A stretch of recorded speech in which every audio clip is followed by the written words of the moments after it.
हमारा चैनल ज़रूर सब्सक्राइब करें। ये वीडियो आप पूरा देखिए और अगर आपको पसंद आए तो ज़रूर लाइक और शेयर करें। नमस्कार, मैं तन्वी हर्बल्स की संचालिका डॉक्टर मेधा मेंदड़े आपसे संबोधित कर रही हूँ। दिनचर्या क्या होनी चाहिए, ये कल से हमने देखना चालू किया है। तो दिनचर्या में पहले हमने देखा कि सवेरे उठना है ब्राह्म मुहूर्त पे। ये जो ब्राह्म मुहूर्त होता है सूर्योदय के पहले 1.5 घंटा होता है। तभी उठ के हमें पहले आईने में देखना है। ये देखने से हमारा पूरा दिन बहुत अच्छा जाता है, चुस्ती फुर्ती हमें मिलती है और ये आयुष्य बढ़ाने वाली भी एक उपचार जो बोलते हैं वैसा ये हो सकता है।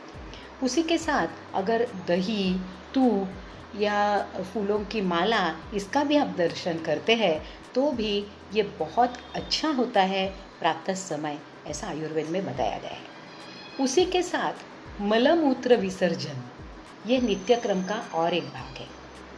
अब ऐसा हो गया है कि सवेरे उठ के चाय या दूध पीने के बाद शौच विसर्जन ये अब नित्यक्रम नहीं रहा बहुत जन के लिए, क्योंकि ऐसा हो गया है कि किसी को सवेरे, किसी को दोपहर को, किसी को शाम को, किसी को 2-2, 4-4 दिन मोशंस ही नहीं होता।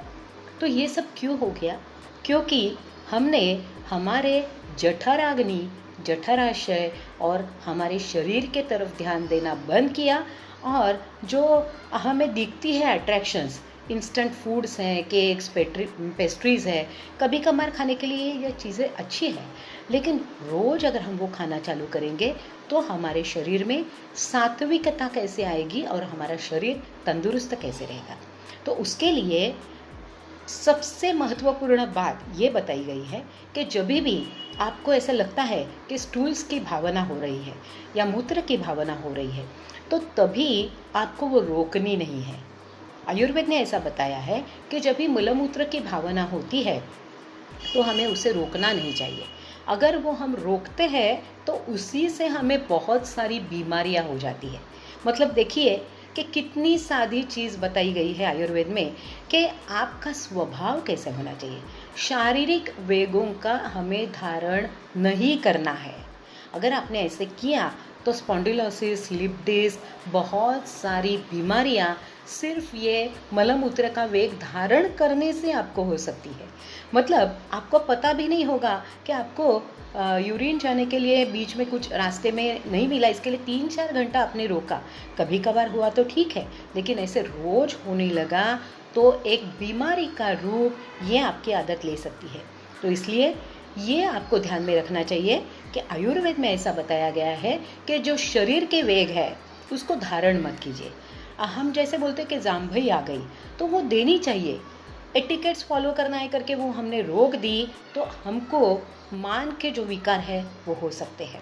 उसी प्रकार शारीरिक वेगों का हमें धारण नहीं करना चाहिए, लेकिन मानसिक वेगों का हमें धारण करना चाहिए। मोह है, जेलसी है, तो इसका हमें धारण करना चाहिए।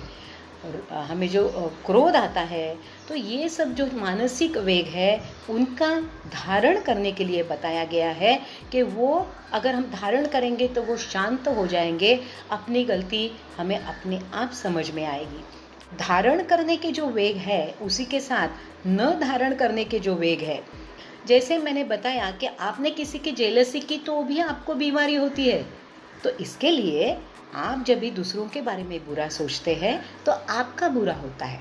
तो ये आप जरूर कर सकते हैं कि आज से दूसरों के बारे में बुरा सोचना, बुरा करना ये बंद कर दीजिए। अपना मन जितना सत्संग पूर्वक सात्विक रहेगा उसी तरह आपका आरोग्य भी सात्विक रहेगा। तो ये धारण करना है आपको, आपके मनोवेगों को, वो करके देखिए। आपके शरीर में उत्साह, चुस्ती फुर्ती और तेज आपको दिखेगा। वो आपके लिए, आपके संपूर्ण तंदुरुस्ती के लिए बहुत आवश्यक है। धन्यवाद।